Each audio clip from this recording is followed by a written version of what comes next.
I've isolated the boiler and the hob. That means there's a leak on the gas run. Oh, I don't need this today. I really don't need this today. This was just meant to be a boiler service.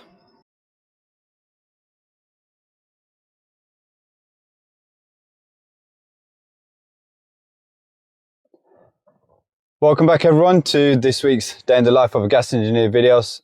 So this weekend we had really big news. We had our gender reveal and we found out that we're having a baby girl. So got a boy, gonna have a girl, one of each. Very happy, but that's it, we're done. 2 is what we ever planned. We didn't have any preference whether it was gonna be a boy or a girl. We just wanted it to be a healthy baby, but it's just nice to have one of each so that now I can experience what it's like to be father of a girl as well as being a father of a boy. So yeah, had a great weekend, celebrate with close family and friends. Yeah, Nikki's on maternity leave now, so she's doing stuff around the house. She's nesting, as they call it, I think. And baby's coming in August, so I've got a couple of months left before the big day. So anyway, so I just want to give you guys a bit of a heads up. These videos that I'm putting out at the moment, they've been recorded like a couple of weeks before, or a few weeks before, so that's why I might be making references to certain days of the week or what the weather's like. Obviously, right now, when I'm recording this is also a pre-recorded message. The weather's been fantastic, but I don't know what it's like on the day that I post it. So there's been days where I'm like, yeah, it's great weather, or it's this, that, the other, and you guys might be thinking, what's he on about? But it's not me just going crazy. I'm just sort of referring to the time of the day when I'm doing these videos. So trying to keep them a little bit shorter so that it keeps you guys a little bit more engaged. I know I've done some really long videos in the past, which, you know, I lost my audience on that. So I've learned from that, keeping the videos, you know, to a decent length. And for that reason, I'm staggering them as well. I'm also going to be away for a little while as well in the month of July. So that's why I want to try and keep the content going out, scheduling it forward in advance. So you guys can keep enjoying and I can keep living my life at the same time as well. So it's a win-win for everyone. Right. Last thing, please, please, please hit the subscribe button. You know I'm going to ask you, so please just do it for me. It really helps me out. Hit the like button as well, hit the bell button, and let's get on with the video. Enjoy. Morning, everyone. It is, what is the day today? Wednesday. It's Wednesday today. Hump day. We've made it halfway through the week. Now, I wasn't working yesterday because me and Nikki, we had basically a day of hospital appointments for the baby. Loads of scans and checkups and this, that, the other. So I basically just took the day off and just got through the day doing that. Back at work today, the first job I've got here today. It's a glorious day as well. I think today this forecast about 22 degrees. First one is a noisy boiler. I have no idea what boiler it is. I've got no information other than the fact that it's a noisy boiler. Let's go inside and have a look, see what it could be. So the noise apparently is the shower pump. So what they're saying is that is a shower pump. That's what it does.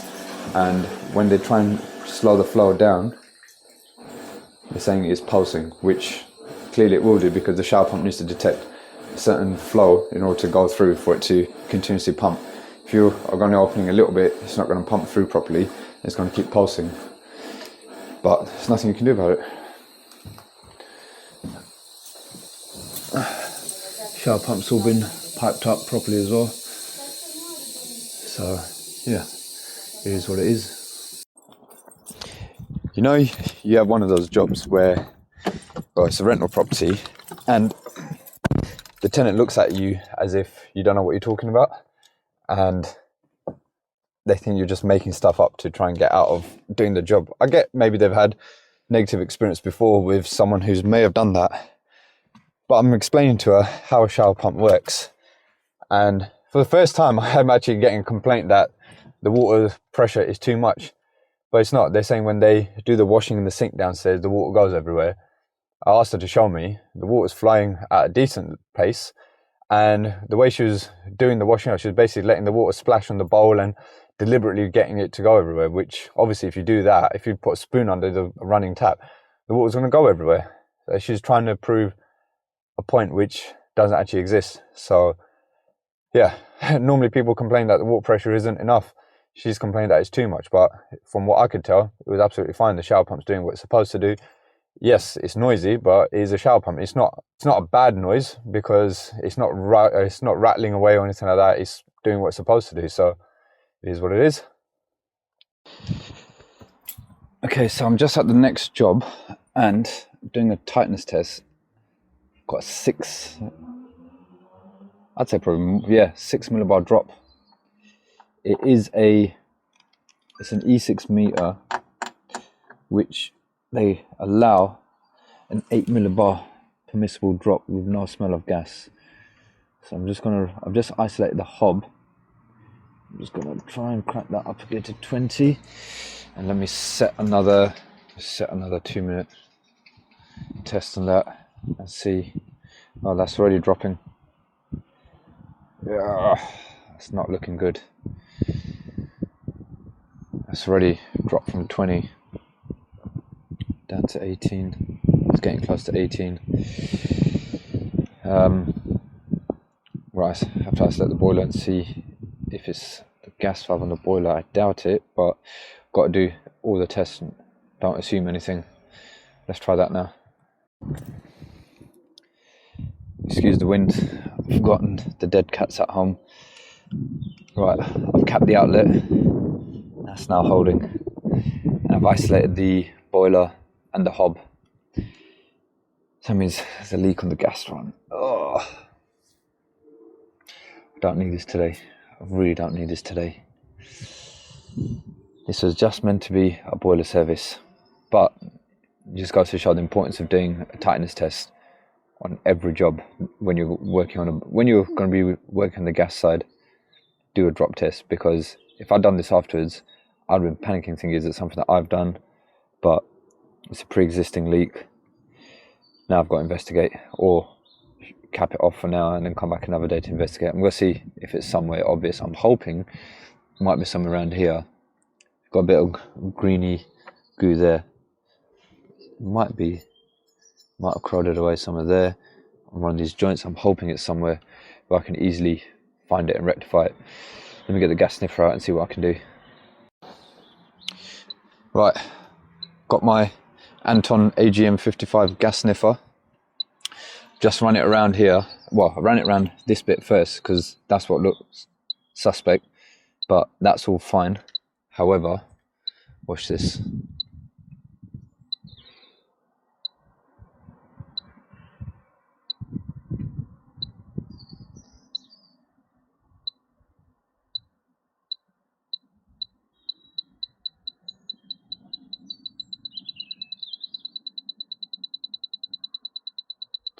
Yeah, luckily seems to be somewhere around this vicinity, and in fact now I can definitely smell the gas here as well.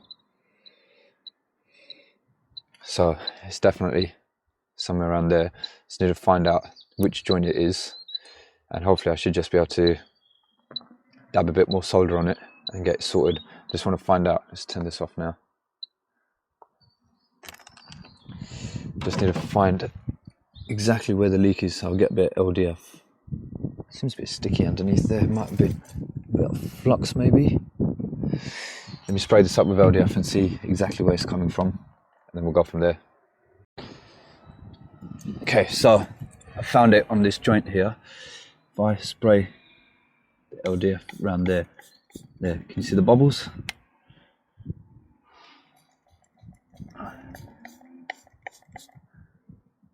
See the bubbles coming out the side there. So it's literally just on that joint. Just need to find out, well, it doesn't really matter which side it is. I'm just gonna, big old bubble there. Take the meter off, flux, cake it in solder, and then retest it. Hopefully that should be okay. And hopefully that's the only gas leak. Okay, so resoldered that, managed to get it to run around there, and that's taken. Done a drop test again, or tightness test to call it the proper term, and it held at 21 millibar. I've just gone inside and I've opened up the isolation valves for the hob and the boiler and reading the test. When I open up the isolation valves, the gauge hasn't dropped at all, so I'm going to run that for another 2 minutes. Hopefully it stays where it is, and if it is, then luckily that is Honestly, yeah, so lucky that I found it outside. If that was an internal leak, because I've just seen as well after I took the meter box off, because I thought the gas pipe was just running around there, but it tees off in 22 there and goes down into there. So to do a new gas run in this property would have been an absolute nightmare. So I'm so lucky that I found the gas leak where it was, and God knows how long it's been like that for as well. But it's sorted now. It's still not moving, so that's looking good. We're gonna get this tightness test done, and I can crack on with the service. So now we can actually get started with the boiler service in itself. So Viessmann Vittenens 100, 28 kilowatt, heat only boiler. Got a filter up there, so we'll give that a little clean. This is fairly, well, I think it's a fairly old one, but I've been here when we had the big freeze or the big snowfall, and was it toward the end of last year or beginning of this year, something like that. And they were getting F4 fault code, which was the electrodes. Now, one thing to remember, the electrodes for the heat only boiler are different. I'll show you when I open it up, because the electrodes for the combi and the system boiler, they're literally just the electrodes, whereas the ones for the heat only boiler, they come with a lead attached to it. So I didn't know that it was a heat only when I got here, but when they told me that they were having F4 fault code, I just brought a set of Viessmann electrodes with me, and they were the wrong ones. But luckily I popped down to one of the local merchants around here, A10 Boiler Spares. If you're in North London, around Great Cambridge Roundabout, you'll have heard of them. Luckily they do have a lot of Viessmann parts in stock, so they managed to source me the correct electrodes, got them swapped over. That's all been working fine ever since. So today I'm just here to give it a proper service. So let's get the case off, let's get the burner out, have a look inside, give it a clean, and do the rest.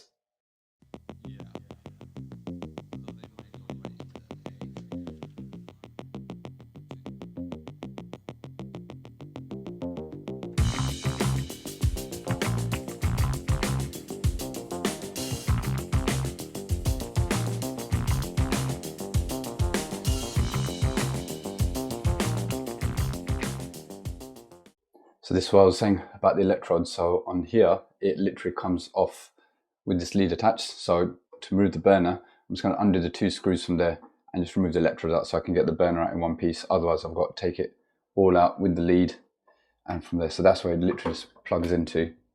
So otherwise I'd have to take all of that out, which I'm not going to faff around doing. I'm just going to undo the 2 screws there and then pull the whole thing out.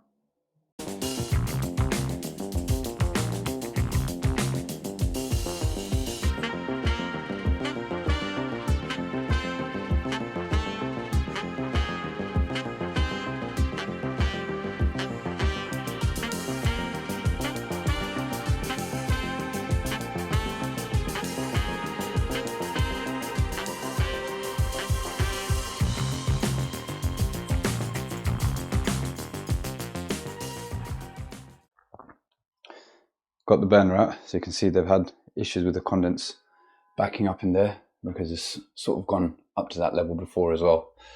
Condense strap, yeah, it's not looking the best, so I'll give that a clean out as well. But the main thing is this main heat exchanger.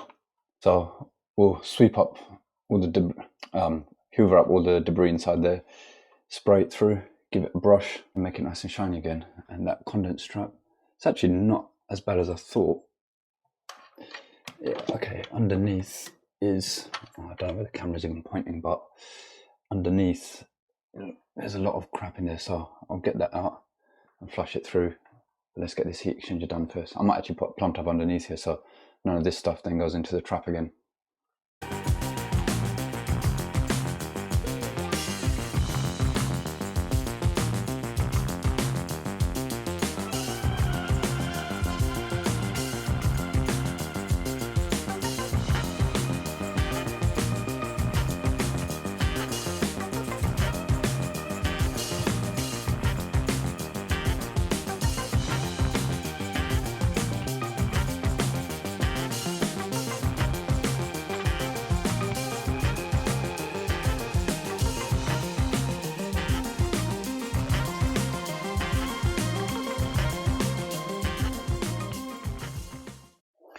Okay, so I've cleaned out the condense trap.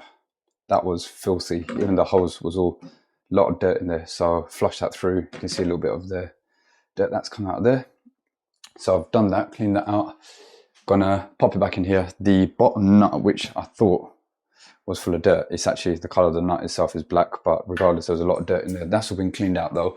Going to pop the condense trap back in there, fill it up with water through the main heat exchanger, and then pop the burner back in, clean out the filter, and then I can carry on with my 26.9 checks.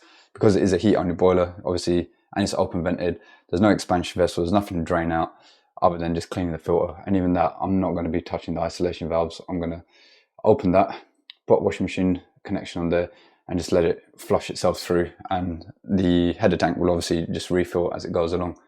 So let's pop everything back together and then carry on testing. Okay, so boiler's all back together, done another drop test after reconnecting the gas valve. That's all fine. Cleaned out the electrodes, cleaned out the burner, that's all back in. Now we are just going to drain out this filter and see, well, do you know what? It would help if I pop this magnet out first, if I can. Right, well, that was solid. Right, let's open this up and see. Which way does it turn? Should be anti-clockwise, but it doesn't seem to want to turn. Oh, there we go.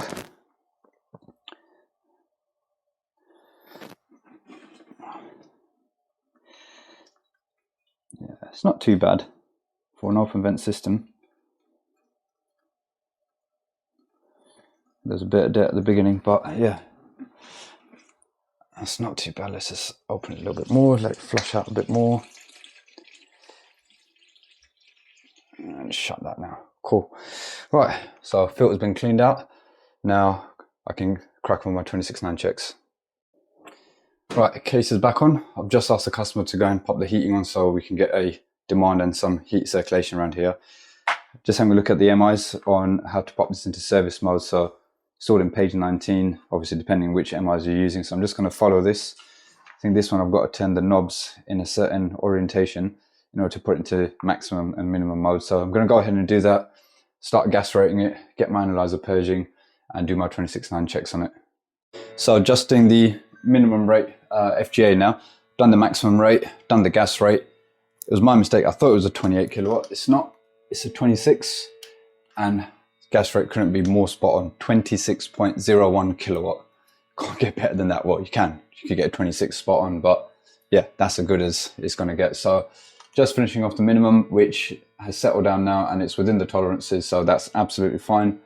Just gonna lock off the gas on here, check the safety devices, wait for it to fault out, just do a walk around, make sure all the radiators are working, and then we're out of here. Managed to get the immersion up and running. So this was interesting because there was a switch here, which is, I'll put it here, where's it gone? So there was two switches. We had one that was water heater, that was feeding that switch, which was feeding the immersion. I had power going to the switch, but nothing coming out of it. See, that switch is just completely buggered. It's not doing anything. So obviously we didn't need two switches. So what I've done, I opened that up, linked all the wires out with Wagos, put a blank face on there. That's now just basically a junction box feeding that. Tested that, tested the immersion. We've got our 20 ohms between live and neutral and open line between live and earth. So there's no short circuit, the immersion's working. I've had it on, I've tested the power, we've got power going to it, and it does start to make that hissing sound, so you know that it's working. This filling loop's letting by, because when I came here last time I dumped the pressure up to 1.5 bars. It's now back up to over 3 bar. I've loosened that and found that it's still water coming through this, so I've quoted them up for a new boiler, and I'll be changing the filling loop when I do that as well, recharging the expansion vessel. And yeah, it's going to be a boiler swap, not a conversion, because we're trying to keep costs low, but basically just get them up and running. So got the immersion done for now, so that should tide them over until we can get the new boiler in. So yeah, job done for now.